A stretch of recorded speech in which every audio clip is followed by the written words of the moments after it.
Magandang araw po sa atin lahat. The word of His grace build up the church and give inheritance. Basahin po natin dito sa scripture mula sa Acts chapter 20 verse 32. And now, brethren, I commend you to God and to the word of His grace, which is able to build you up and to give you an inheritance among all them which are sanctified. Alamin po natin itong sinasabi ni Apostle Paul sa mga elders doon sa Ephesians. Sabi po dyan na, I commend you to God. Ibig sabihin po na ipinagkatiwala ni Pablo yung mga elders or tayo po sa pangangalaga at proteksyon ng ating Ama, na kinikilala po natin na ang spiritual na ating na kagalingan sa huli ay nakasalalay sa ating Ama.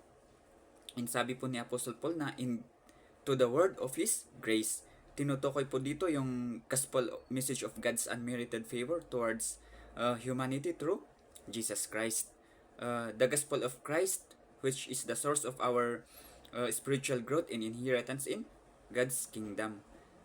Ito pong grace na ito is not a license to sin, ngunit sa halip isang transformative power na nagbibigay kapangyarihan sa ating mga believers na mamuhay ng matuwid.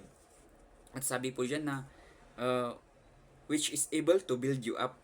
Ang salita ng biyaya or grace ng ating Ama hindi lamang impormasyon po, ngunit isang makapangyarihang person na makapagpapalakas at magpapalaki sa ating mga believers.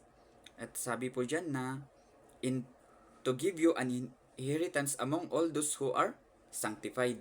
Ibig sabihin po nito, tayo pong mga tumanggap at naniniwala sa Ebanghelyo ng grace o biyaya ay pinangakuan ng ating Ama ng walang hanggang kaharian at isang lugar ng pagpapala at gantimpala. Sa kabuuan po ng true spiritual growth and transformation ay hindi po nagmumula sa ating sariling pagsisikap na sumunod sa mga alituntunin, ngunit mamahinga na po tayo sa finished work of Jesus Christ. At ialaw po natin na ang kanyang biyaya o grace ay patuloy na gumana sa atin.